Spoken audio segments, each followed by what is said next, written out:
Ouroboros 9 did not just want to kill you, it wanted to ensure you looked like absolute scrap while dying. The atmosphere was a thick, yellowish soup of suspended nanoacid and ionized dust that chewed through standard-issue xylari alloy like it was cheap candy. Lieutenant Caleth lay half-buried in the cooling wreckage of her Talon-class interceptor, watching the sky pulse with an angry, rhythmic violet lightning. Her left leg was pinned under a support strut that was currently hissing as it dissolved into a puddle of gray sludge. "Status report," she wheezed into her neurolinker. The device emitted a sound like a dying insect being crushed by a boot. "System, FUBAR," a digitized, distorted voice flickered in her ear. "Hull integrity, 0. Life support, 5%. Suggestions, praying is currently trending in your subsector." Caleth let out a dry, rattling laugh that turned into a coughing fit. "Great. Just perfect. Shot down by a planetary defense grid that wasn't supposed to exist, on a planet that's essentially a giant, sentient trash compactor. She was a Xylari scout, a daughter of the High Spire, trained to survive in the vacuum of the Great Rift and the scorching sands of the binary suns. But this was different. Ouroboros 9 was a recycler world. The entire planet was a machine, shifting and grinding its crust every few hours to break down old structures and build something new. Somewhere beneath her, the gears of the world were turning, and in approximately 40 minutes, the ground she was lying on would be folded into a furnace to be repurposed as a bridge or a bolt. Her long, tapered ears, currently singed at the tips, twitched. A sound, not the grinding of tectonic plates, but the rhythmic thud of boots on metallic sand. Slow, deliberate. Sentinels, she thought, her hand instinctively reaching for her ion saber. The grip was shattered, the power cell leaking a dim blue fluid. She was defenseless. Through the haze of the acid rain, a silhouette emerged. It was upright, two-limbed, and lacked the glowing geometric eyes of the planet's mechanical guardians. It looked messy. The figure wore a tattered, heavy-duty duster made of a material Caleth didn't recognize, patched with mismatched plating from at least 4 different civilizations. A massive, rusted canister was strapped to its back, and it carried a long-barreled rifle that looked like it had been salvaged from a museum of pre-warp history. The figure stopped 10 meters away. It tilted its head, a very organic gesture. "Well, look at this," the figure said. The voice was strange, not the melodic, tonal shifts of the Xylari or the clicking of the hive mind. It was gravelly, resonant, and carried a rhythmic cadence that felt ancient. "A high spire bird with a broken wing. You picked a bad spot for a nap, Lieutenant.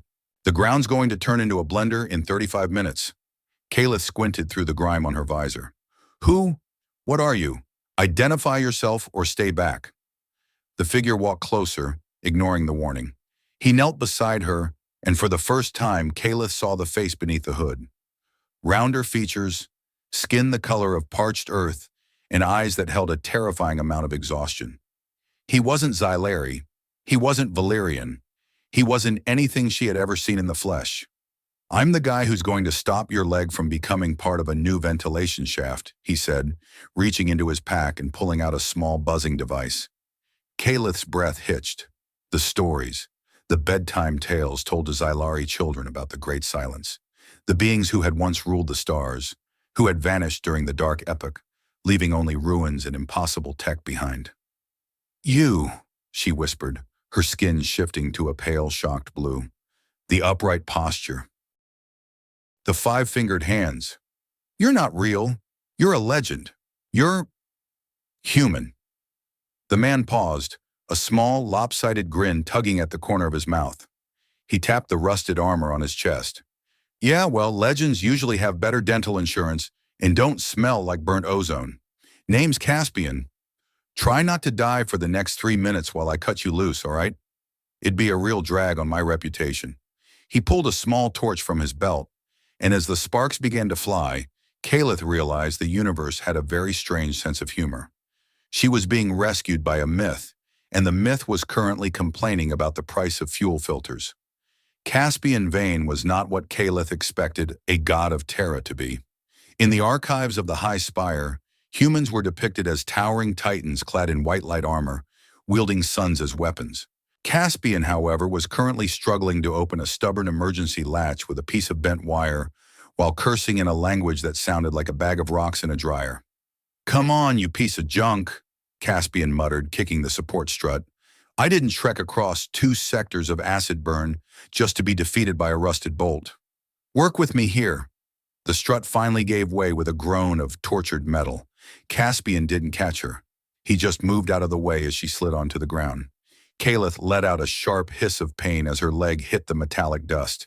"Watch it, you clumsy human," she snapped, the word feeling heavy on her tongue. "Hey, I'm the one doing the heavy lifting here, Lieutenant," Caspian retorted, wiping grease onto his already filthy coat. He offered a hand, but Kaleth ignored it, dragging herself upward with agonizing effort. She looked at her leg. The armor was mangled, the flesh beneath bruised and bleeding. "I need a medbay. My ship's internal diagnostics were KIA 3 minutes ago," Caspian snorted. "Medbay? Honey, the nearest medbay is 3 light years away, or at the bottom of a scrap heap. Best I can do is some spray-on skin and a handful of synthetic painkillers that might make you see colors that don't exist. Choice is yours." He didn't wait for an answer. He began rummaging through the wreckage of her Talon, tossing aside high-tech components like they were pebbles. "Do you have any idea how much a thermal regulator from one of these birds goes for on the black market? This is a gold mine, or well, a rust mine." Kaleth watched him with a mixture of horror and fascination. "You're looting my ship? My vessel is property of the Zilari hegemony. You are committing an act of interstellar theft." Caspian looked back over his shoulder, a piece of wiring hanging from his mouth. "The hegemony? Those guys owe me 50,000 credits for a job in the Omega sector that went south. Consider this a down payment. Besides, in 20 minutes, this whole ship is going to be part of the planet's lunch. Waste not, want not." He jumped back down, clutching a small glowing power core. He looked at Kaleth, his expression softening just a fraction. "Look, we need to move. The Sentinels are going to track the energy signature of your crash. They don't like visitors, and they especially don't like visitors who make a mess." "Where?" Kaleth asked, her voice trembling despite her training. "There is nothing on Ouroboros 9 but death and machinery." "Not true," Caspian said, clicking his tongue. "There's the Aeon Relay. It's an old terraforming hub about 5 kilometers north. It's built on a stabilized crust. If we can get there, I can boost a signal to my associates." "Associates? You mean more of your kind?" Caspian's eyes flickered, a brief unreadable shadow passing through them. "Let's just say I know people who like to stick it to the hegemony.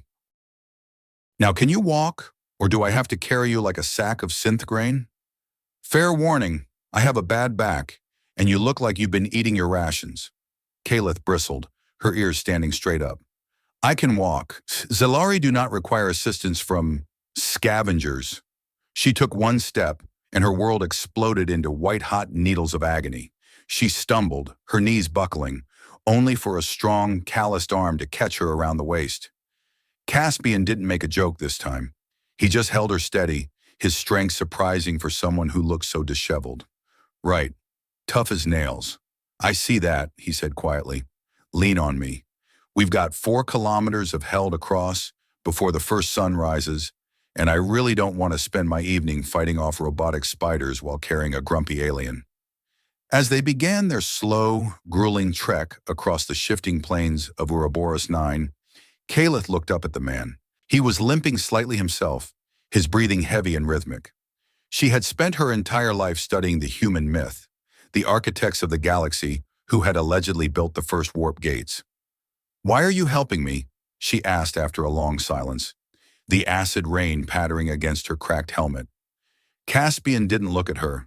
He kept his eyes on the horizon, where the massive skeletal towers of the Aeon Relay pierced the toxic clouds. "Because I'm a legend, remember?" he said, his voice dropping into that sarcastic drawl again.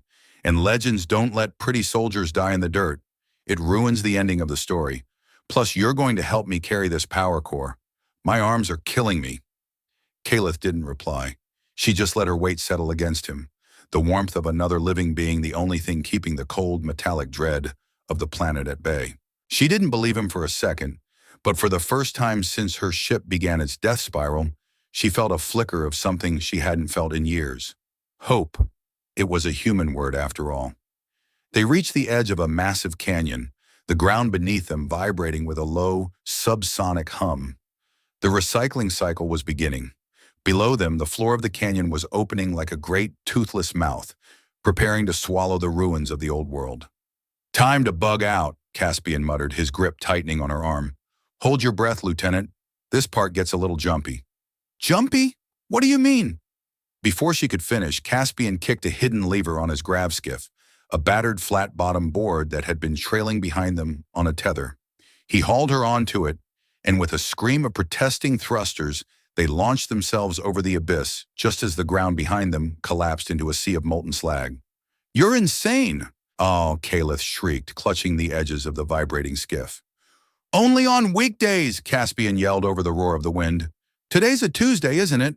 I always forget the calendar on this rock." As the violet lightning illuminated his face, Calith saw him grinning. Not the grin of a hero, but the grin of a man who was absolutely terrified and was doing it anyway. That was the moment she realized the legends were wrong. Humans weren't gods because they were powerful. They were gods because they were the only things in the universe stupid enough to laugh in the face of oblivion. The atmosphere of Ouroboros 9 did not merely feel heavy, it felt personal. Every gust of wind carried the metallic tang of shaved iron and the sharp, acidic bite of nanofumes that sawed out every microscopic crack in Calith's armor. They were moving across a region known to the few daring scavengers of the sector as the Field of Iron Bones. It was a vast, undulating graveyard of discarded skeletal structures, rib cages of ancient dreadnoughts, the shattered femurs of mining walkers, and the rusted skulls of orbital relays that had fallen from the sky centuries ago. Caspian Vane walked with a peculiar rhythm, a half-step that seemed to anticipate the erratic vibrations of the ground beneath them. He had draped a spare, oil-stained cloak over Calith's shoulders to protect her singed ears from the caustic mist. She leaned heavily against him, her breath hitching every time her wounded leg grazed a jagged piece of debris. "You are quiet, Lieutenant," Caspian said, his voice cutting through the constant, low-frequency grinding of the planet. "Usually your kind is busy reciting the tactical advantages of high ground or complaining about the lack of silk sheets on the front lines." Calith tightened her grip on his shoulder, her knuckles turning a sharp shade of ivory against her blue skin. "I am busy wondering why a ghost is currently smelling like a mixture of hydraulic fluid and bad decisions. You speak of the Xylari as if you have spent decades studying our weaknesses. But in our records, humans were the architects of peace, the masters of the stars. You are a contradiction." Caspian let out a short, bark-like laugh. "A contradiction? I'll take that. It's better than being called a scraphead. Look, those stories your elders told you, they were written by people who wanted to believe that somewhere in the dark, there was someone who knew what they were doing. Humans didn't conquer the stars because we were smarter or better. We did it because we were too stubborn to stay in the dirt where we belonged. We're cosmic accidents with a penchant for arson. They climbed over a massive rusted girder that looked like the spine of a leviathan." Calith stopped, her lungs burning. The sky above them flared with a sudden burst of orange light as a distant harvester drone began vaporizing a mountain of copper ore. "You saved me because of a quota," she said, her voice barely a whisper. "You said it was a fiscal quarter requirement. Was that a lie?" Caspian paused, his back to her. He adjusted the heavy canister on his shoulders. In the flickering light of the harvester, he looked smaller, more fragile than the titan of her imagination. "Everything's a joke until it isn't, Lieutenant," he said, his tone losing its sharp edge. "Let's just say I've got a lot of red in my ledger. Saving one Xylari scout isn't going to balance the scales, but it's a start. Now keep your eyes peeled. We're coming up on the breach." The breach was a 3-kilometer-wide chasm where the planet's internal gears were exposed, massive interlocking discs of obsidian-colored metal ground against one another, creating a sound like 1,000 thunders. To cross it, one had to time their movements perfectly between the rotations of the planetary teeth. Calith stared down into the abyss. There was no bottom, only an endless series of spinning pistons and glowing power conduits that fed the heart of Ouroboros 9. "We have to jump across that?" she asked, her ear tips twitching in terror. "In my condition, I am more likely to become a lubricant for those gears than a passenger." "Trust me," Caspian said, reaching into his belt and pulling out a device that looked like a cross between a welder and a paintbrush. "I've got a nanoscribe. It's old school, but it gets the job done." He knelt at the edge of the chasm and began to write in the air. A stream of glowing blue particles flowed from the tip of the tool, knitting together into a translucent, shimmering lattice. Within seconds, a narrow bridge of hardened energy extended 10 meters into the void. "Is that safe?" Calith asked, eyeing the flickering light of the bridge. "Safe is a relative term on this rock," Caspian replied. "It'll hold for 2 minutes before the nanobonds dissolve. So unless you want to see what a planetary digestive system looks like from the inside, I suggest we move our collective backsides." He scooped her up in a fireman's carry, ignoring her indignant squawk. He stepped onto the bridge with a confidence that bordered on the suicidal. Below them, a gear the size of a city block rotated, sending a blast of superheated air upward. Caspian didn't flinch. He didn't even look down. "Why are you not afraid?" Calith hissed, her face buried in the coarse fabric of his duster. "Who says I'm not?" Caspian muttered. "I'm currently terrified that I forgot to turn off the coffee pot in my hideout. Also, the screaming in my head is quite loud today." They reached the middle of the bridge when the planet decided to shift. A massive shudder rocked the foundations of the chasm. The energy bridge flickered, the blue light turning a warning shade of red. "Caspian!" Calith cried. "Hold on!" he yelled. He broke into a dead run, his heavy boots thudding against the unstable lattice. Pieces of the bridge began to flake away, dissolving into digital dust behind them. As they reached the far side, the bridge vanished entirely. Caspian lunged forward, throwing Calith onto a ledge of solid iron and rolling into the dust beside her. They lay there for a long moment, the only sound the frantic beating of their hearts. The gear beneath them roared as it completed its cycle, the vibration rattling Calith's teeth. Caspian sat up, rubbing his shoulder. "Okay, that was a bit closer than I planned. Maybe 90 seconds next time." Calith looked at him, her eyes wide. "You were shaking. When you were running, your hands were shaking." Caspian looked at his hands, which were indeed trembling, with a violent, uncontrollable energy. He quickly stuffed them into his pockets. "Adrenaline is a hell of a drug, Lieutenant. Don't read too much into it." "No," Calith said, her voice firm. "You were afraid. In the stories, humans feel no fear. They march into the void with a smile and a song. But you were scared to die. And yet, you ran back for me." Caspian stood up, his face hardening. "The stories are garbage, Calith. Fear is the only thing that keeps you alive. It's the voice that tells you the bridge is going to break. It's the voice that tells you the sentinel is behind the next pillar. Being brave isn't about not having that voice. It's about being so loud that you can't hear it anymore." He turned away, looking toward the distant silhouette of the Aeon relay. "We've got 2 kilometers left. The sentinels are going to be thicker than flies on a carcass from here on out. If you're done analyzing my psyche, I'd like to keep my head on my shoulders for at least another hour." Calith watched him, realizing for the first time that the legend was a lie. But the man was a miracle. He wasn't a god. He was a survivor, a creature of bone and blood who chose to be a hero in a world that only valued iron and oil. It was a terrifying, beautiful revelation. By the time they reached the outskirts of the obsidian refinery, the second sun was beginning to rise, casting a sickly, violet glow across the horizon. The refinery was a monolithic structure of black, glass-like stone, its chimneys belching clouds of shimmering soot into the atmosphere. It was one of the few places on the planet that remained stationary, its foundations anchored deep into the planetary core. Caspian led them through a drainage pipe that smelled of sulfur and ancient decay. He seemed to know the layout of the place by heart, navigating the maze of pipes and valves with a grim efficiency. "We'll hole up here for 3 hours, Caspian whispered, sliding a heavy iron plate across the entrance of a small maintenance room. "The sentinels don't scan this sector until the midday cycle. It's as safe as it gets." Calith collapsed onto a pile of discarded insulation. The pain in her leg had transitioned from a sharp sting to a dull, rhythmic throb, that seemed to echo her heartbeat. She watched as Caspian sat down in the opposite corner, his movements slow and deliberate.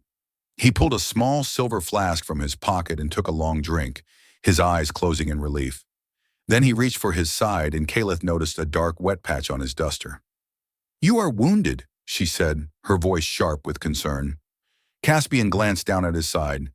"It's just a scratch." The gear shift back at the chasm caught me. "I've had worse from a malfunctioning toaster." "Let me see," Caliph ordered. She crawled across the floor, her military training overriding her exhaustion. Caspian tried to pull away, but she was faster. She yanked aside the fabric of his duster, and her breath caught in her throat. The wound was deep, a jagged tear in his side. But the blood, it wasn't red. It was a strange, iridescent crimson, swirling with microscopic flickers of gold. "Your blood," she whispered, her fingers hovering over the wound. "It is not organic." Caspian sighed, a sound of profound weariness. "I told you, Lieutenant. Factory recall special. Glitches and bugs included." Caliph looked into his eyes, searching for the truth. "What are you, Caspian?" "Truly. I have seen human anatomy in the archives. This is nanotech. You are a construct." Caspian leaned his head back against the cold stone wall. "A construct. A ghost. A memory with a bad attitude. Take your pick. My ancestors, the real humans, they didn't want to leave. They loved this galaxy too much to let it go. So they left behind echoes, complex holographic matrices mapped onto nanoassemblers. We were supposed to be the caretakers, the ones who kept the lights on until they came back."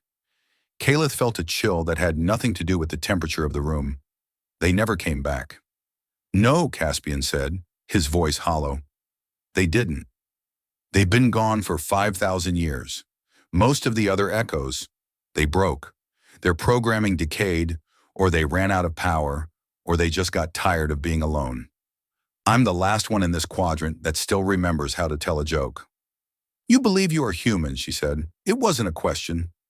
"I have the memories, Caliph. I remember the smell of rain on hot pavement. I remember the taste of a peach. I remember the feeling of a hand in mine. Are they my memories? Probably not. But they're all I've got.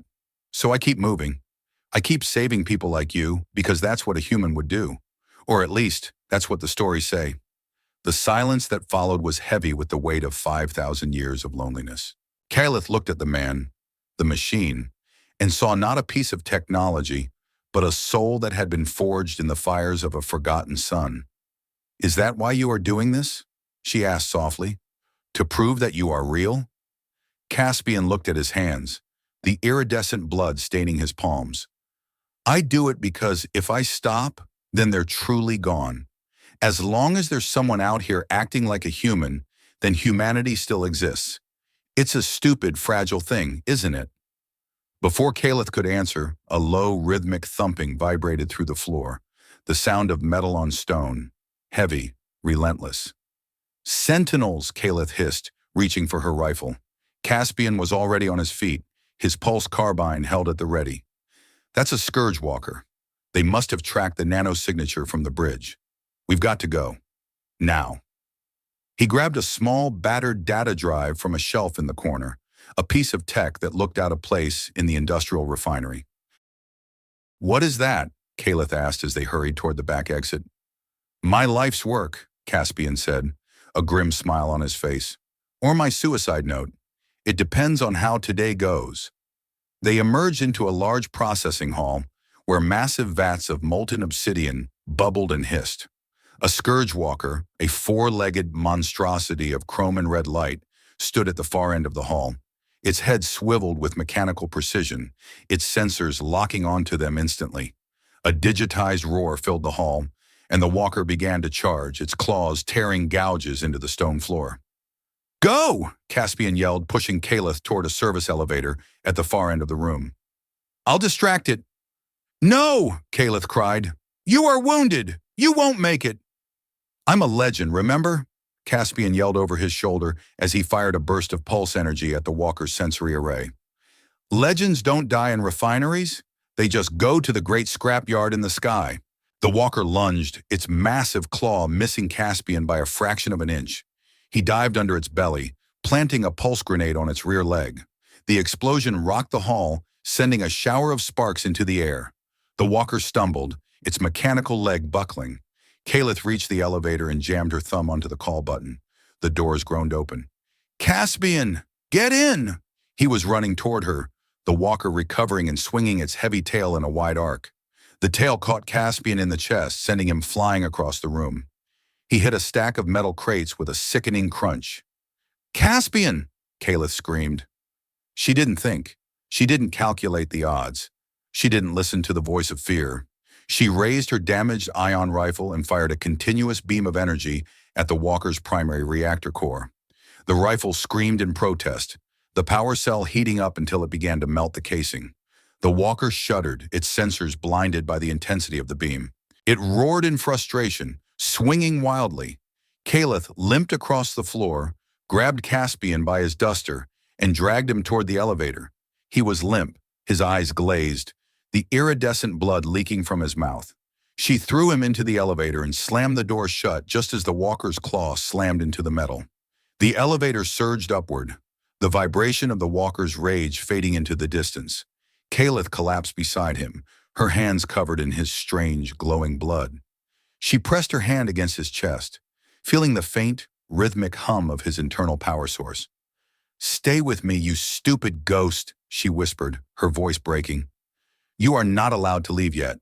We still have 2 kilometers to go." Caspian's eyes fluttered open. He looked at her, a weak, blood-stained grin touching his lips. You stayed." "I am a soldier of the High Spire," she said, her ears drooping in exhaustion. "We do not leave our allies behind, even the ones who are 90% scrap." Caspian chuckled, a wet, rattling sound. 90%? I'll have you know I'm at least 15% genuine leather." He reached out and patted her hand, his fingers cold but steady. "You're learning, Lieutenant. Bravery, it's a contagious habit." As the elevator climbed toward the upper levels of the refinery, Kalith realized that the boundary between human and machine, between right and wrong, was a lot thinner than she had ever imagined. Caspian Vane might have been made of nanobots and old memories, but in that moment, he was more alive than anyone she had ever known. And for the first time, she wasn't just fighting to survive. She was fighting to keep the legend alive. The elevator reached the top floor with a soft chime. The doors opened to reveal the summit of the refinery, overlooking a vast sea of storm clouds and lightning. In the distance, the Aeon relay stood like a beacon of hope against the darkness. "We're almost there," Kalith said, helping him to his feet. "Almost," Caspian whispered, looking at the data drive in his hand. "But the hard part hasn't even started yet." The air at the summit was freezing, the wind howling through the obsidian pillars. Behind them, the sounds of the refinery began to change. The sentinels were calling for reinforcements. The hunt was not over. It was just beginning. Kalith gripped her rifle, her eyes fixed on the horizon. She was afraid. Her heart was racing, and her leg felt like it was on fire. But she didn't step back. She looked at the human beside her and whispered, "Let's go make some more legends." Caspian grinned, the light of the violet sun reflecting in his golden-streaked blood. "That's my girl. Let's move." They stepped out into the storm, 2 broken things in a broken world, walking toward a future that didn't exist yet, but was being written with every step they took. The transition from the industrial roar of the refinery to the eerie silence of the whispering sands was like stepping off a cliff into a dream. The sands were not made of stone or silica. They were composed of billions of microscopic, discarded memory chips. The detritus of a civilization that had tried to upload its soul and failed. Whenever the wind blew, the dunes groaned with 1,000 overlapping voices, a cacophony of lost greetings, forgotten grocery lists, and ancient lullabies. Kalith leaned into the wind, her ears pinned back against her skull. The acid rain had slowed to a fine, stinging mist, but the atmospheric pressure was rising. Beside her, Caspian Vane was a ghost of his former self. His iridescent blood had stained the left side of his duster, a shimmering, permanent gold.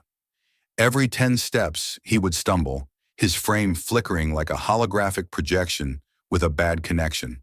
You're losing cohesion, Kayla said, her voice tight with a fear she'd no longer tried to hide. The walker hits you harder than you admitted. We need to stop. I can try to use the nanoscribe to patch your internal lattice. Caspian waved a dismissive hand, though the gesture was sluggish. Can't stop, Lieutenant. These sands, they're hungry. The synapse ghosts in the air, they're attracted to active matrices. If I sit still for 5 minutes, they'll try to overwrite my consciousness with their own junk data. I don't fancy waking up believing I'm a 300-year-old accountant from New Jersey. What is a New Jersey? Caliph asked, squinting through the haze. A place of great suffering and excellent sandwiches, Caspian muttered. Keep moving. We're only 3 kilometers from the relay. I can see the spires through the smog. As they trudged through the shimmering dunes, the voices in the wind grew louder. They weren't just noises anymore. They were images. Faint, translucent shapes began to coalesce in the mist. A child chasing a ball, an old man sitting on a bench, a woman looking up at a sky that was blue, not violet. Caliph stopped, her breath catching.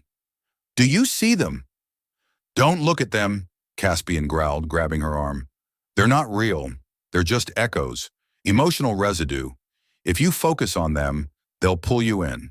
It's a feedback loop, Caliph. They're looking for a host, a mind to tell their story one last time. But Caliph couldn't help it. A figure appeared directly in her path. A Xylari warrior, dressed in the ceremonial armor of the High Spire. But the armor was cracked, and the warrior was weeping. The ghost reached out a hand, and Caliph felt a wave of crushing grief wash over her. It wasn't just a memory, it was a revelation. They didn't just vanish, Caliph whispered, her eyes wide. The great silence.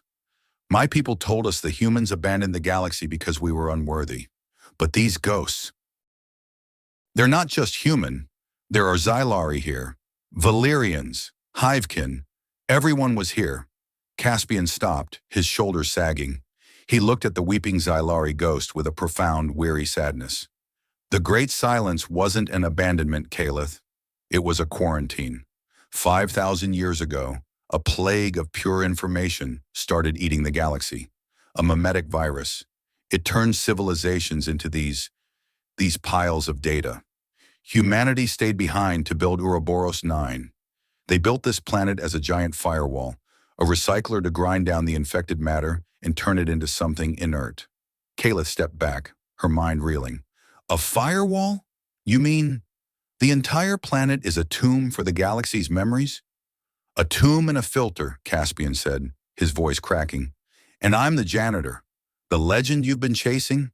It was a story told to keep the other races away, to make them afraid of the humans so they wouldn't come here and get infected. Your elders didn't lie because they hated you. They lied because the truth is a death sentence. Caliph looked at him, her heart hammering against her ribs. And you, if you're a construct, an echo, are you infected too? Caspian gave her a sad, lopsided smile. I'm the only one who can carry the virus without losing my mind, because I don't have a real mind to lose. I'm just code, Lieutenant. I'm a program designed to endure the loneliness, so you don't have to. Suddenly the wind roared. The dunes erupted as 3 sentinels burst from beneath the memory chips. They were different from the ones in the refinery, sleeker, faster, their bodies made of polished chrome that reflected the ghosts in the air. They were purifiers designed to hunt down any biological matter that dared to enter the sands. Incoming, Caspian yelled, shoving Caliph behind a rusted outcrop. He raised his pulse carbine, but as he pulled the trigger, his arm flickered and phased through the weapon. The carbine clattered to the ground.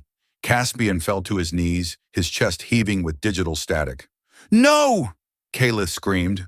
She lunged for the carbine, but a purifier was already on her. Its blade-like limb slashed through the air, narrowly missing her throat. Caliph rolled, drawing her damaged ion saber. The blade hissed, a pathetic, flickering blue light that barely held its shape. I'm glitched, Caspian shouted, his voice echoing as if he were speaking through a long pipe. Caliph, use the nanoscribe. Invert the frequency. It'll scramble their sensors. I don't know how, she cried, parrying a blow that sent a shockwave of pain through her wounded leg. Feel it, he roared, his form becoming almost transparent. Don't think about the math. Think about the courage. It's the same thing. Kalith grabbed the nanoscribe from his belt. She felt the heat of the device, the vibration of the billions of tiny machines inside. She closed her eyes, blocking out the roar of the sentinels and the whispers of the ghosts. She thought of the man who wasn't a man, who had spent 5,000 years alone in a trash heap to save a galaxy that had forgotten him. She thought of the fear that made him shake, and the bravery that made him run anyway. She jammed the scribe into the ground and screamed, "Reboot!" A wave of pure white light erupted from the device. It wasn't a physical explosion. It was a sensory overwrite. The purifiers froze, their sensors overloaded by a sudden surge of human emotional data, joy, grief, anger, and hope, all compressed into a single microsecond. Their chrome bodies cracked, the nanomachines inside them losing their directive. They collapsed into piles of inert dust. Kalith fell back, gasping for air. The light faded, leaving the sands in a heavy, oppressive twilight. She crawled over to Caspian. He was barely visible now, a faint outline of gold light against the black sand. His eyes were open, but they were dim, the pupils replaced by scrolling lines of ancient code. Did we win?" he whispered, his voice a ghost of a ghost. "We won," Kayla said, her tears falling onto the sand and disappearing into the memories. "But you're disappearing. Caspian, please, stay." "The relay," he muttered, his hand twitching. "Get the drive." "To the relay. If the firewall drops, the virus spreads. Everything we worked for, gone." Kalith looked at the data drive he had been carrying. It was glowing with a fierce, steady light. She understood now. The drive wasn't a rescue signal. It was a patch, a way to reinforce the firewall and keep the galaxy safe for another 5,000 years. And to install it, Caspian had to be the key. He had to give up the last of his cohesion to power the transmission. "You're going to die," she said, her voice trembling. "The real kind of death. No coming back, no echoes." Caspian's form stabilized for a brief moment. He looked at her, and for the first time, the sarcasm was gone. There was only the raw, naked truth of a soul that had done its duty. "I've been dead for a long time, Kalith," he said softly. "This is just me finally catching up to the rest of my species. Besides, legends don't have happy endings. They have meaningful ones." He reached out and touched her cheek. His hand felt like a warm breeze, a fleeting sensation of a life that had once been. "Now pick me up, Lieutenant," he whispered. "I've got a quota to fill." Kalith stood up, her legs screaming in protest, her spirit bruised beyond measure. She scooped up the flickering remains of the man who was a myth and began the final walk toward the Aeon relay. The ghosts in the wind fell silent as she passed, as if even they knew that they were witnessing the end of an era. The Aeon relay was a cathedral of light and geometry. It rose from the center of the planet like a needle of pure obsidian, its surface humming with the power of a captured star. Inside, the air was clean, smelling of ozone and sterile metal, a stark contrast to the rot and rust of the world outside. Kalith moved through the grand halls, her footsteps echoing against the polished floors. She carried Caspian in her arms. He was little more than a bundle of glowing mist now, a fading ember in the darkness. "We're here," she whispered. "We're inside." A soft, feminine voice spoke from the walls. "Identity confirmed. Caretaker entity 794. Status, critical system failure.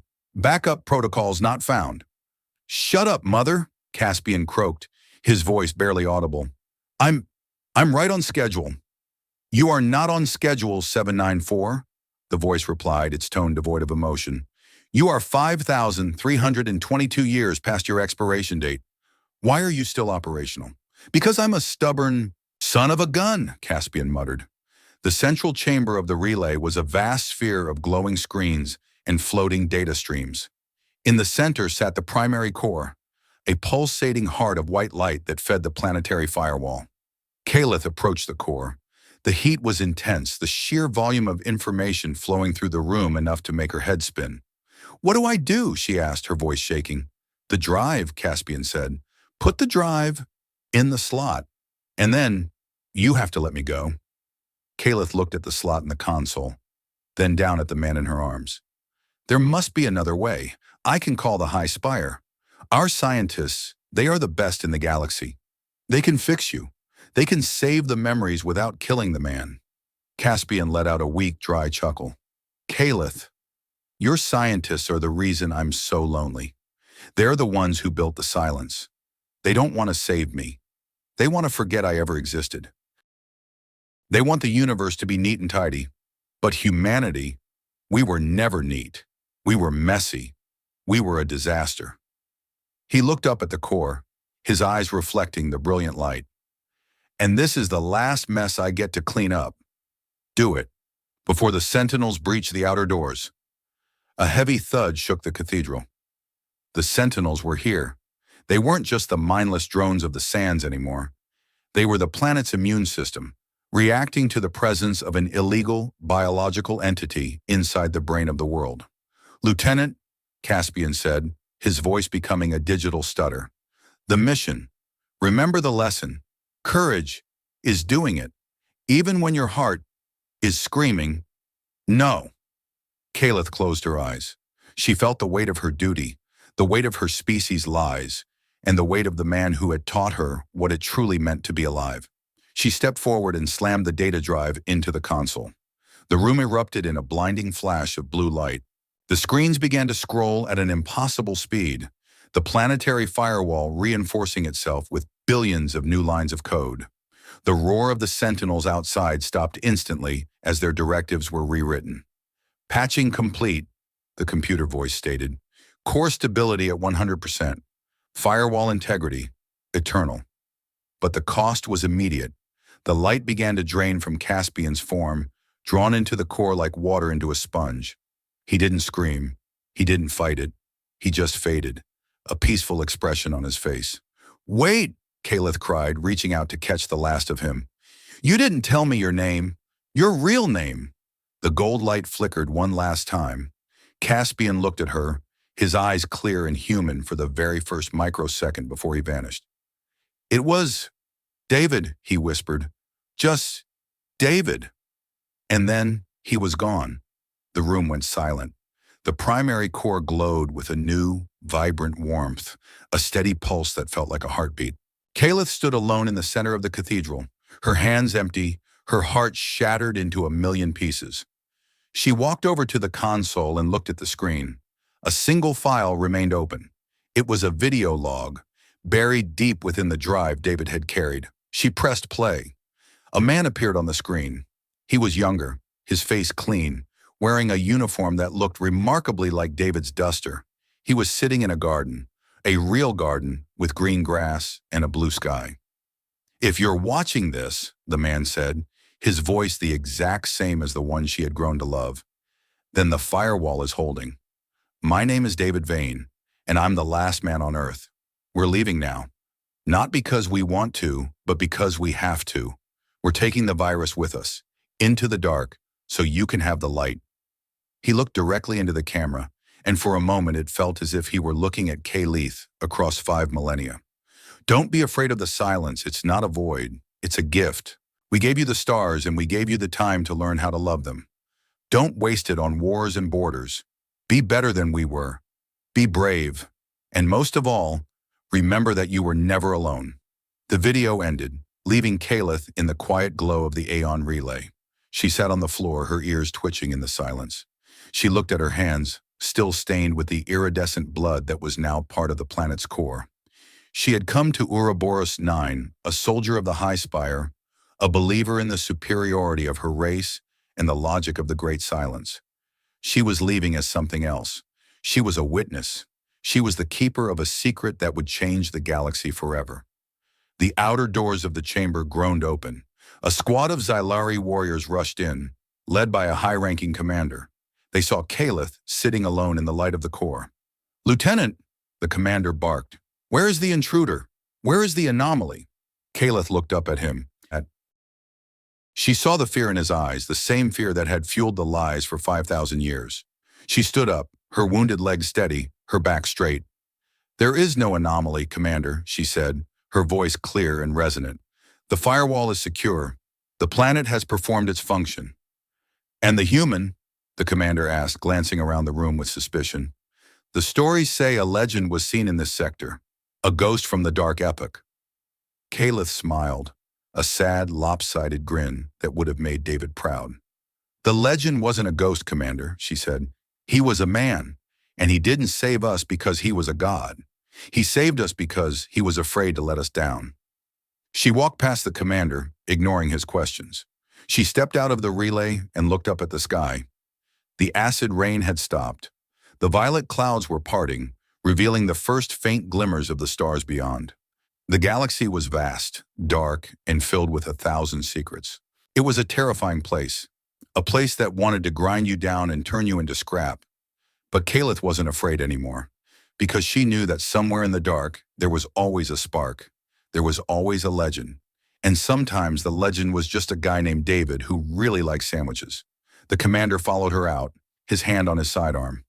"What are you doing, Lieutenant? We have orders to secure the facility and erase all data regarding this event." Caliph didn't stop walking. "The data is already gone, Commander. But the story belongs to everyone now, and I'm going to tell it." "You'll be executed for treason," the commander yelled. "Maybe," Caliph said, her voice drifting back on the wind. "But as someone once told me, legends don't have happy endings. They have meaningful ones." She looked at the horizon, where the first sun of Ouroboros 9 was finally rising, casting a golden light across the field of iron bones. For the first time in 5,000 years, the planet didn't look like a tomb. It looked like a garden, waiting for someone to plant the first seed. Caliph reached into her pocket and felt the small, empty packet of synth choco the scavenger had given her. A small thing, a silly thing, a human thing. She took a deep breath of the cold, clean air and began her walk toward the rescue ships. She had a lot of stories to tell, and she wasn't going to stop until the whole galaxy knew that they were never, ever alone. The atmosphere of the High Spire was the antithesis of Ouroboros 9. Where the recycler planet was a chaotic symphony of rust, grinding gears, and acidic whispers, the Zalari capital was a tomb of perfect, silent marble and cold, white light. There was no dust here. There was no smell of burnt ozone or the metallic tang of blood. There was only the scent of filtered oxygen and the oppressive weight of 1,000 years of enforced order. Lieutenant Kayla sat in a containment cell that was little more than a box of solidified light. Her armor had been stripped away, replaced by a thin gray tunic that felt like a shroud. Her leg had been treated with professional, surgical precision by a medical drone that didn't crack jokes or smell like leather. The bone was fused, the flesh sealed, but it felt wrong. It felt like a betrayal of the pain she had shared with David in the mud. "You have been silent for 18 hours, Lieutenant," a voice resonated through the cell. It was the High Arbitrator, a man whose skin was so pale it was almost translucent, a sign of a lifetime spent in the artificial light of the upper towers. He appeared as a projection in the center of the room, his long ears adorned with rings of gold that marked his status as a keeper of the silence. Caliph didn't look up. She was staring at her hands. They were clean now. Every trace of the iridescent gold blood was gone, washed away by a sterilization bath that felt like it had scrubbed her soul. "I have told you everything," Caliph said, her voice sounding flat in the perfect acoustics of the room. The firewall was failing. The mimetic virus was leaking. David, the entity 794, sacrificed his matrix to reinforce the barrier. The galaxy is safe. Isn't that what the hegemony wants? The arbitrator paced within his projection, his movements fluid and rehearsed.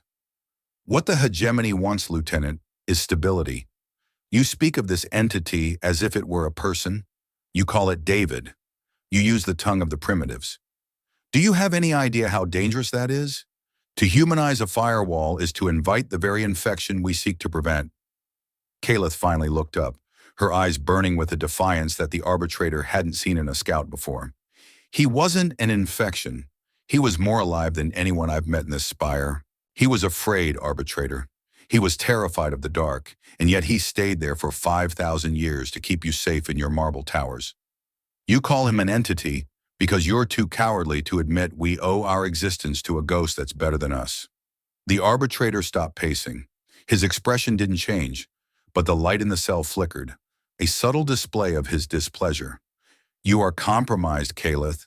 The report from the recovery team suggests you were exposed to high-density emotional data during the transmission.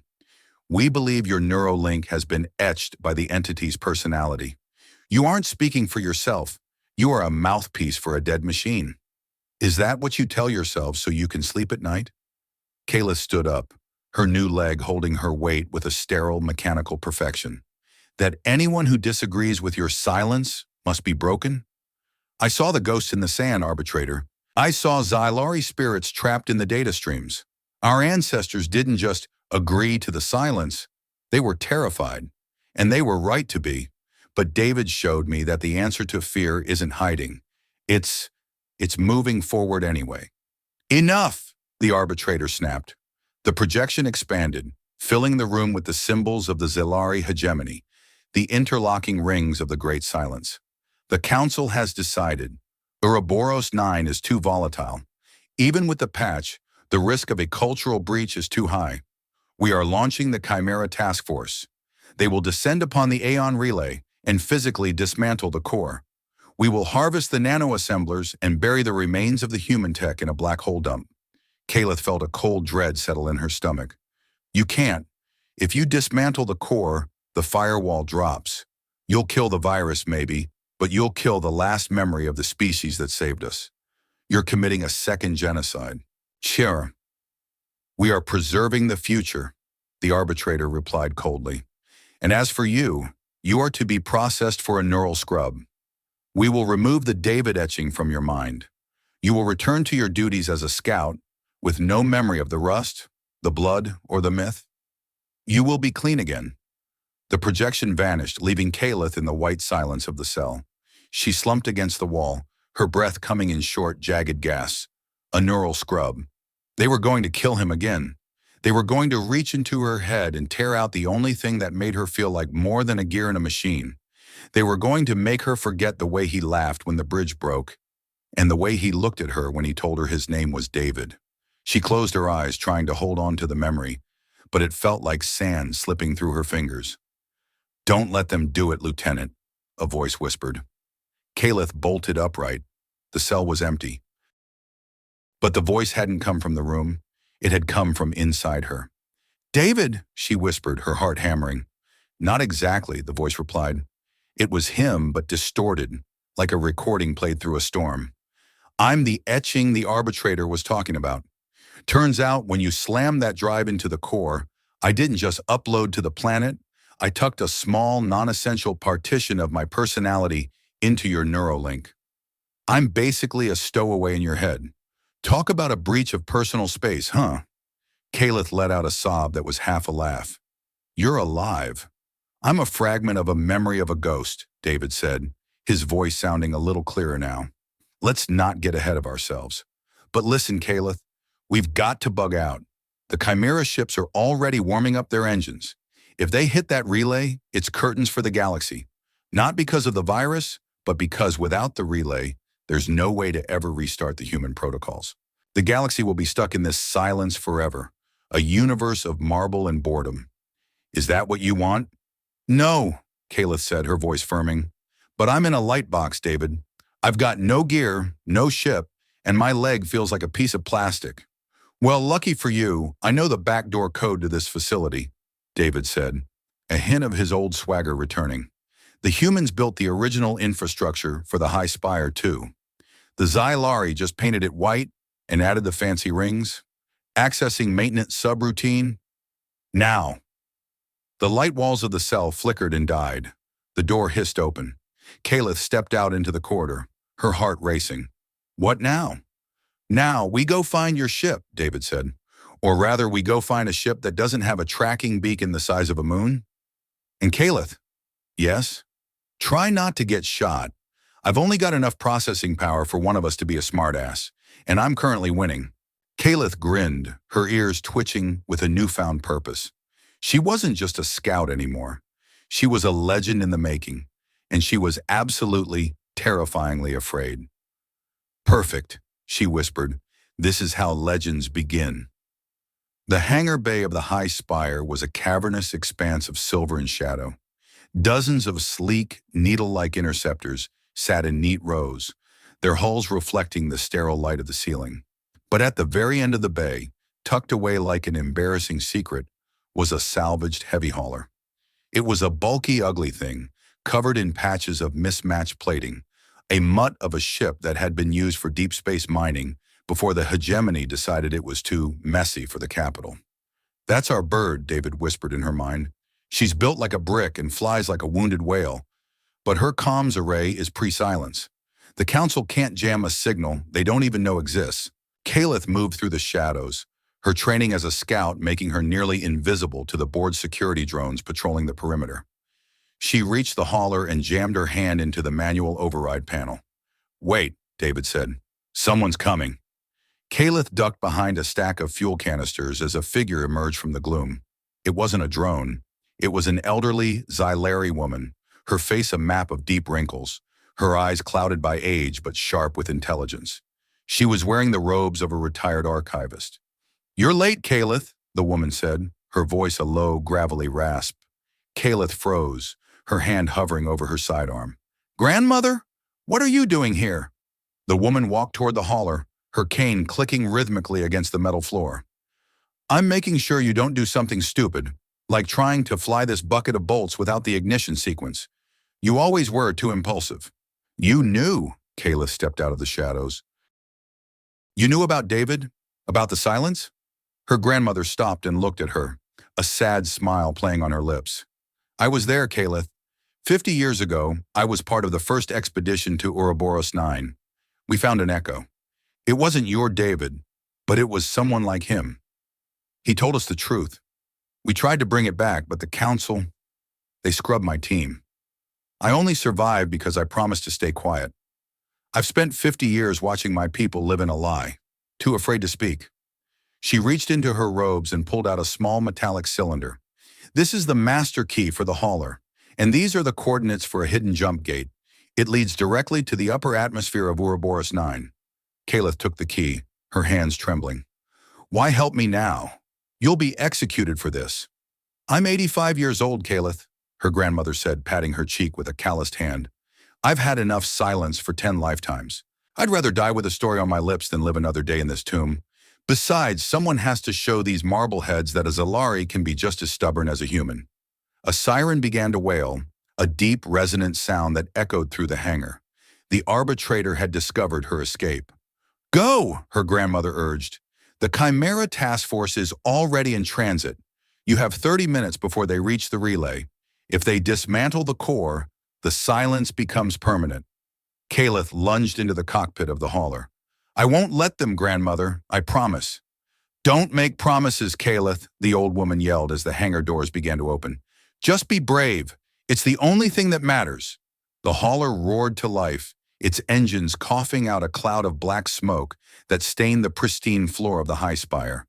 Caleth slammed the thrusters forward, and the ship lurched out of the bay like a beast escaping a cage. "Nice exit," David commented. "Very dramatic. I give it a solid 8 out of 10. "Shut up, David," Caleth grunted, her eyes fixed on the navigation screen. "How far to the jump gate?" 200,000 kilometers, David said, "and we've got company. 3 interceptors on our tail. They're moving fast, Caleth. Those needles are designed for interception. We're designed for, well, carrying rocks." "Then we'll have to give them some rocks," Caleth said. She flipped a switch on the console, releasing the hauler's cargo bay locks. Tons of unprocessed asteroid ore spilled out into the vacuum of space, creating a chaotic field of debris directly in the path of the chasing interceptors. "Fubar," David cheered. "That's my girl. Look at them scramble. It's like watching roaches at a light show." 2 of the interceptors veered away, but the third managed to weave through the debris, its ion cannons flaring as it opened fire. The hauler shook, the alarm screaming as the shields began to buckle. "Hull integrity at 60%, David shouted. "Caleth, we're not going to make the jump gate at this rate. We're too slow." "I'm not trying to make the gate," Caleth said, her jaw set. "I'm trying to lure them into the gravity well of the moons." "The moons? Are you crazy? The magnetic interference will fry our systems." "Only if we stay in it," Caleth said. "We're going to do a slingshot, a human maneuver." "A slingshot?" David sounded genuinely impressed. "You've been reading my diaries, haven't you?" Caliph dived toward the dark, jagged surface of the nearest moon. The interceptor followed, its pilot confident that the heavy hauler was simply losing control. The gravity began to pull at them, the ship groaning under the immense pressure. "Now!" Caliph yelled.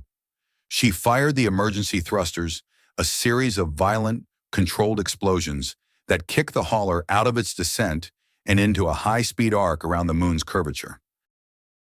The interceptor, caught in the sudden shift of momentum, couldn't compensate in time. It slammed into the lunar surface in a silent, brilliant explosion of white light. The hauler shot out from the moon's shadow, hurtling toward the jump gate with a speed it was never intended to reach. "We did it!" Caliph gasped, her hands shaking so hard she could barely hold the controls. "We actually did it." "Not yet," David said, his voice turning serious. "The jump gate is active, but the Chimera ships are already on the other side. They're positioning themselves around the Aeon relay. They're not just going to dismantle it, Caliph. They're going to use a shatter pulse. It's a weapon designed to disintegrate nanomatrices. It'll kill the core, the firewall, and every ghost on the planet.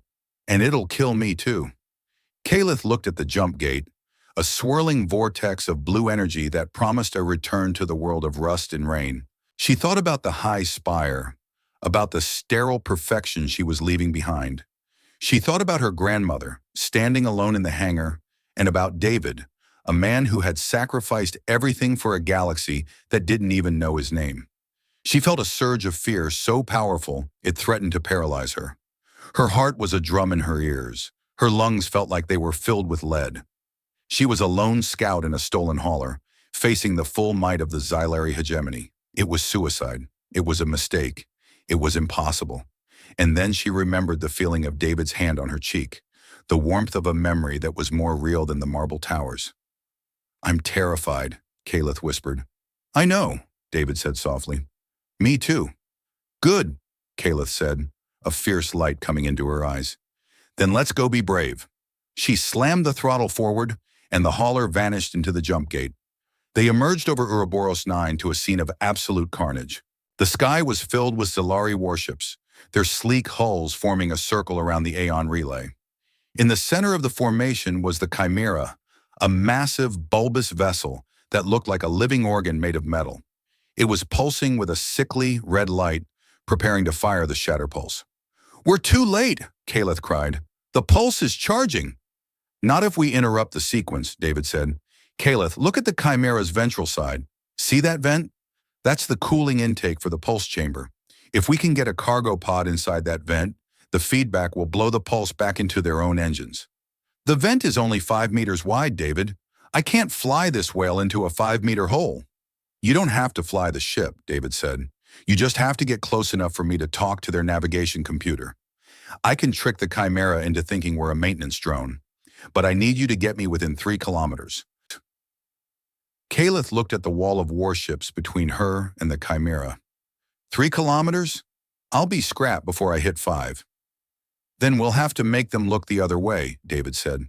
"Remember that energy signature trick you did with the nanoscribe back in the sands? The one that overloaded the Sentinels? The emotional overwrite?" "Exactly. But this time, we're going to use the hauler's comms array.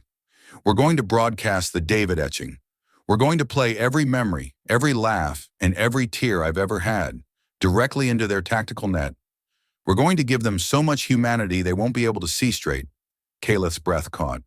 "David, if we broadcast your etching, you'll be spread so thin there won't be anything left of you. You'll be gone for good." The silence in her mind lasted for a long, painful second. "I told you, Lieutenant," David said, his voice sounding incredibly gentle. "Legends don't have happy endings. They have meaningful ones, and I can't think of a better way to go out than by making 1,000 Xylari pilots cry." Caliph felt a tear roll down her cheek. "I'm going to miss you, you stupid ghost." "I'm a legend, remember?" David said, and she could almost see him grinning. "And legends never really die. They just become the stories that keep the next guy moving. Now move this bird, Caliph. We've got a galaxy to save." Caliph screamed a battle cry that was part sob and part roar. She pushed the hauler into a steep dive, heading straight for the heart of the Chimera formation. "Broadcasting!" she yelled, hitting the final switch. Suddenly, the vacuum of space seemed to hum with sound. It wasn't a physical noise, but a telepathic wave that hit every neurolink in the Xylari fleet. Thousands of pilots were suddenly flooded with the image of a blue sky, the smell of rain, the taste of a peach, and the feeling of a hand in theirs. They saw David's life, the loneliness, the laughter, the fear, and the incredible stubborn hope that had kept him alive for 5,000 years. The fleet wavered. Interceptors veered off course, their pilots weeping as they experienced emotions they had been told didn't exist. The Chimera's red pulse flickered, the navigation computer struggling to process the sudden influx of impossible data. Caliph dived through the opening. The hauler groans as it took fire from the few drones that were still functioning, but she didn't stop. She pushed the engines past their red line, the cockpit filling with smoke. 3 kilometers, David shouted, his voice fading into static. 2 kilometers, 1 kilometer. Now, Caliph, release the cargo. Caliph hit the release. The last cargo pod, filled with high-grade explosives and the remaining nanoassemblers, shot forward like a bullet. It sailed through the air, guided by the last of David's processing power, and slammed directly into the Chimera's cooling vent. A second later, the Chimera didn't explode. Instead, it imploded, the shatter pulse turning inward and disintegrating the ship from the inside out in a silent, violet flash. The shock wave hit the hauler, sending it spinning into the atmosphere of Ouroboros 9. "David!" Caliph cried, her mind suddenly quiet. "David, talk to me!" There was no answer. The etching was gone. The stowaway had finished his journey. Caliph fought the controls as the hauler tumbled through the clouds. She saw the Aeon relay below her, still standing, still glowing with its steady white light. The firewall was safe. The legend was secure. She managed to level the ship out, the thrusters coughing one last time before dying completely. The hauler glided through the air, finally settling into a soft, sliding crash in the field of iron bones. Not far from where her journey had begun. She sat in the wreckage, the only sound the pattering of the acid rain against the hull. She was covered in soot, her tunic was torn, and she was alone. Truly, completely alone for the first time since she had met the man in the rust. She climbed out of the ship and stood on the metallic sand. She looked up at the sky. The Xylari fleet was retreating, their ships moving slowly, as if the pilots were still dazed by the truth they had seen. Caliph reached into her pocket and pulled out the small empty packet of synth choco. She held it to her heart, her tears mixing with the rain. She had lost her home, she had lost her career, she had lost her friend. But as she looked at the Aeon relay, she felt a warmth in her chest that she knew would never go away. She had found something that the high spire could never scrub. She had found the courage to be afraid, and the strength to act anyway. "You did it, David," she whispered to the wind. "You filled your quota." She turned and began to walk toward the relay. She had a lot of stories to tell and a lot of legends to build. And for the first time in her life, she wasn't just a scout. She was the one who was going to make sure that humanity, real, messy, beautiful humanity, would never be forgotten again. She looked at the horizon and whispered, "You're not real. You're a legend."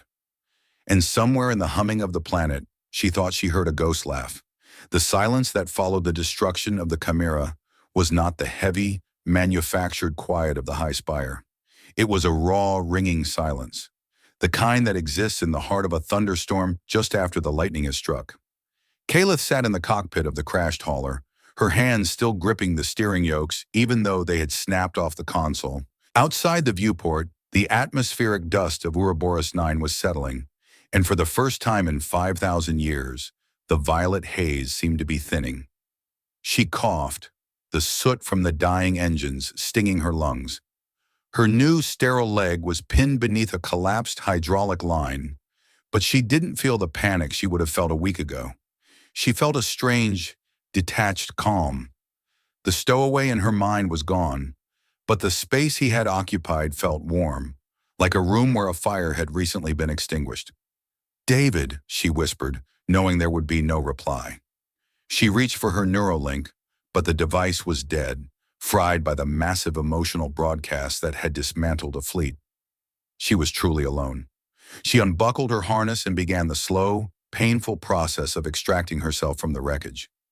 Every movement was a struggle of bone against metal, but she moved with a deliberate, rhythmic focus.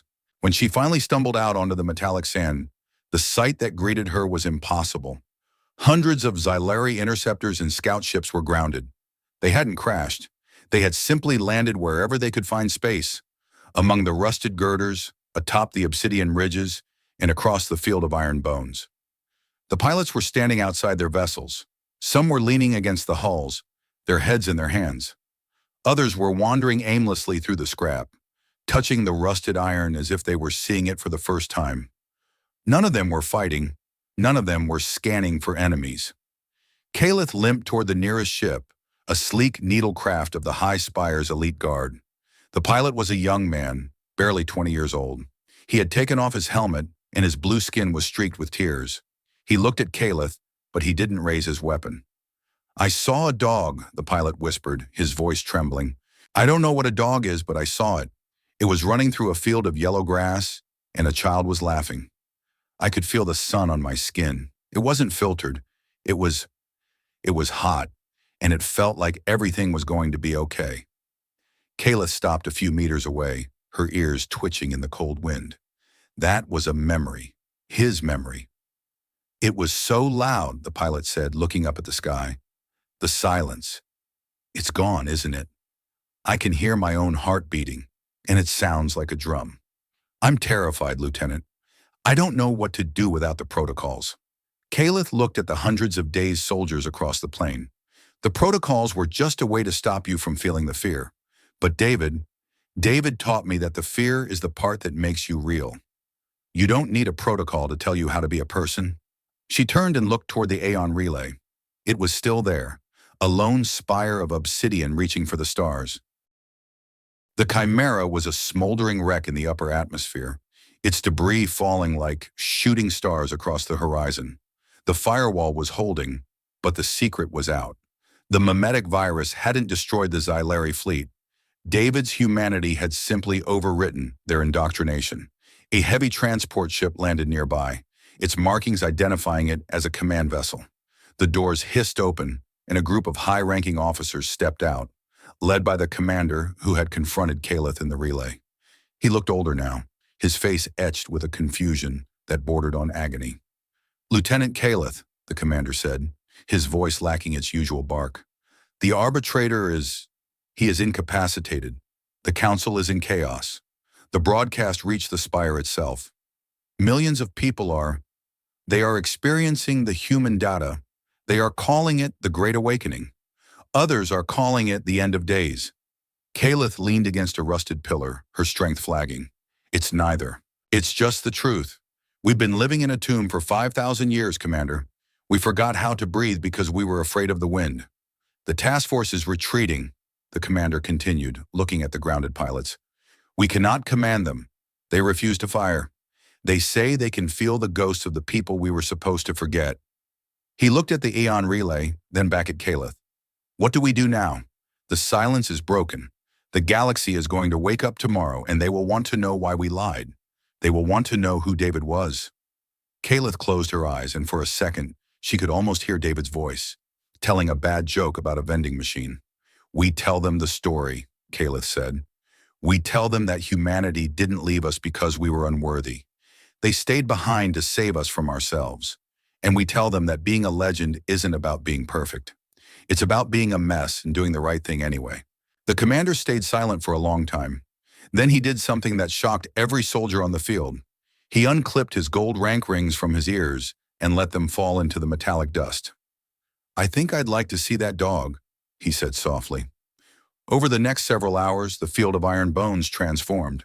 The soldiers began to work together, not as a military unit, but as people.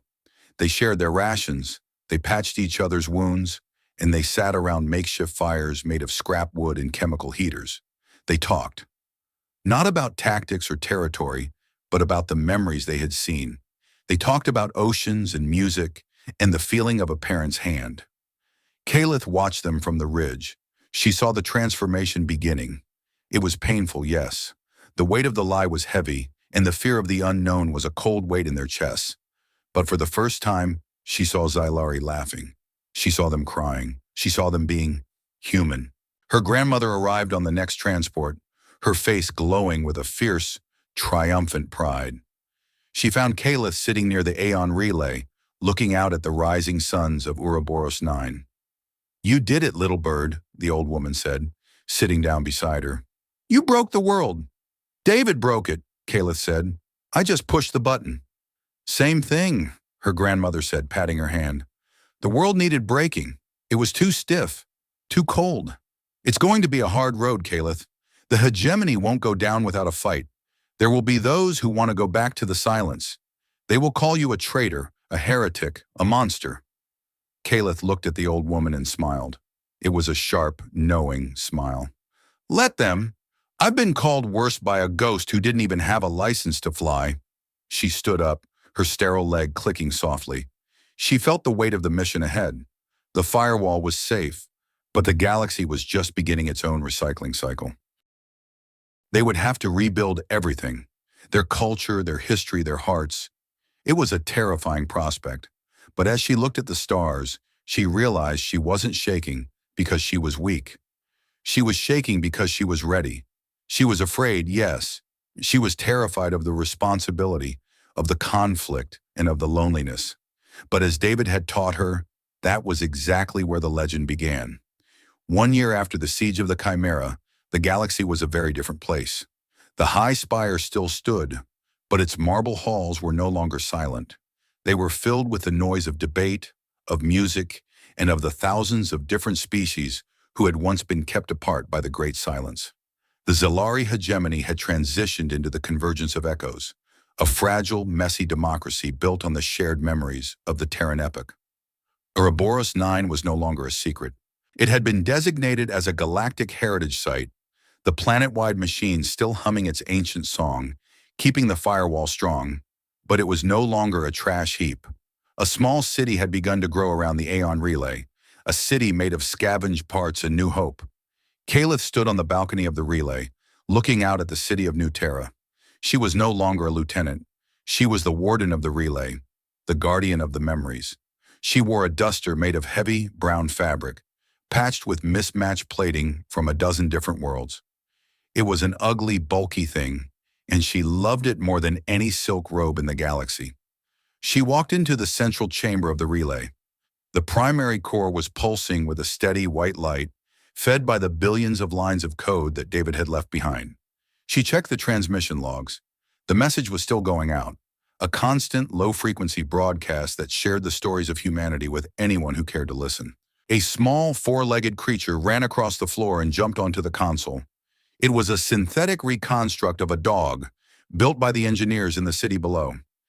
It wagged its tail and barked, a sound that made Caliph smile every time she heard it. "Down, Buster," she said, scratching the creature behind its ears. "We've got work to do." She sat down at the console and opened a new channel. It was time for the daily broadcast. "This is Warden Caliph," she said into the transmitter, broadcasting from the Aeon relay. Today's memory comes from the year 2024 of the old calendar. It's a story about a man who tried to bake a cake for his daughter's birthday and ended up burning down his kitchen. It's a story about failure and laughter and the way love smells like smoke. She spoke for an hour, her voice carrying the story across the stars. She told them about the cake and the laughter and the way the man had hugged his daughter even while the fire department was hosing down his stove. She told them that the cake didn't matter. The memory did. When she finished, she stayed in the chair for a moment, looking at the glowing screens. The data streams were calm. The firewall was eternal. She walked over to a small shelf in the corner and picked up a battered, rusted tool, a nanoscribe. It was the one David had used on the bridge. She held it in her hand, feeling the vibration of the machines inside. She walked out onto the balcony again. The suns were setting, casting long, violet shadows across the field of iron bones.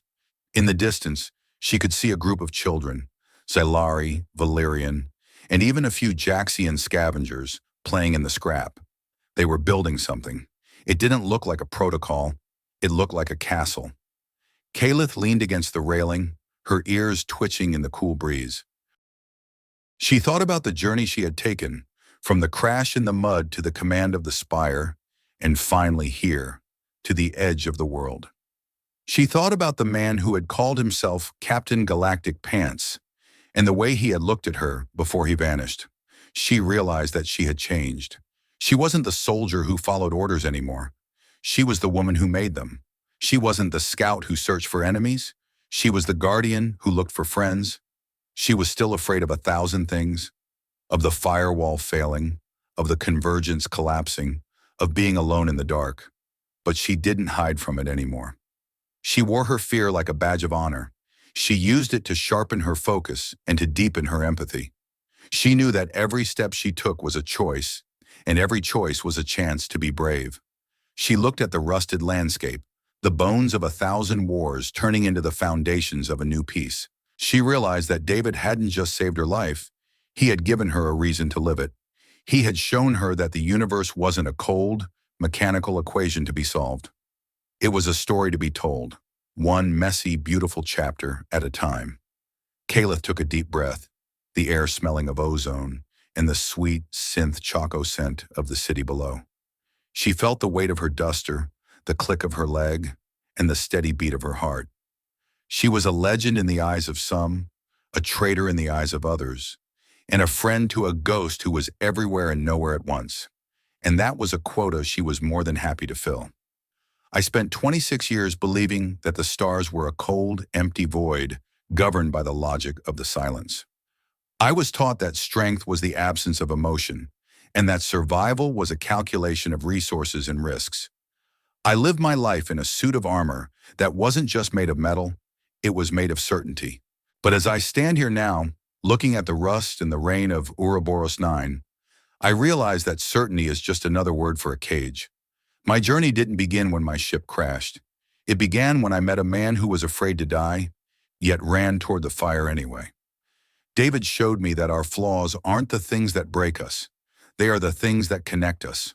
The iridescent blood, the sarcastic jokes, the way he held a broken shield like it was a holy relic. These weren't glitches in a program. They were the heart of what it means to exist. I've learned that courage isn't the roaring speech of a general or the stoic face of a martyr. It's the shaking hands of a scavenger building a bridge over an abyss. It's the choice to stay when every protocol tells you to run. It's the terrifying realization that you are responsible for the light you carry in the dark. I am no longer a scout for an empire of marble. I am a witness to the humanity that survives in the scrap heaps. I have found my purpose not in the silence of the spire, but in the noisy, messy, beautiful chaos of a world that refuses to be forgotten. I am afraid of what the future holds, but for the first time, I am grateful for the fear, because it means I am finally, truly alive. Caliph looked toward the horizon, where the stars were beginning to emerge through the thinning atmosphere. She felt a phantom warmth on her cheek, a memory of a touch that had spanned 5,000 years. I used to think that the legends were the ones who never failed, she whispered to the quiet night. But now I see that the legends are just the ones who got back up more times than the world knocked them down. She paused, a thought drifting through her mind like a whisper in the wind. She looked out at the lights of the city, at the lives being built out of the ruins, and she wondered about the people who were still listening to her voice across the vast, dark distance of the galaxy. I spent my whole life hiding from the dark, thinking that if I stayed silent enough, the shadows wouldn't find me. But David taught me that the shadows are only scary until you start naming them. He wasn't a god, and he wasn't a ghost. He was just a man who chose to be a light for a girl he didn't even know. So, I have to ask you, as you look up at your own stars tonight, what is the one fear you've been hiding behind? And if you chose to act anyway, not because you weren't afraid, but because someone out there needed you to be, what kind of legend would you start writing for yourself? She smiled, a small, hopeful expression that caught the light of the core. She turned back toward the console, her fingers moving with a new, confident grace. She reached into her pocket and pulled out a small dried seed she had found in the cargo of the hauler. A real seed from a long-dead world. She walked over to a small pot of earth on the balcony and pressed the seed deep into the soil. "One click at a time, David," she whispered. She poured a little water over the earth and stepped back, watching the dark soil for a moment before turning back to the work of the stars. The galaxy was wide and the night was long, but the garden was finally beginning to grow.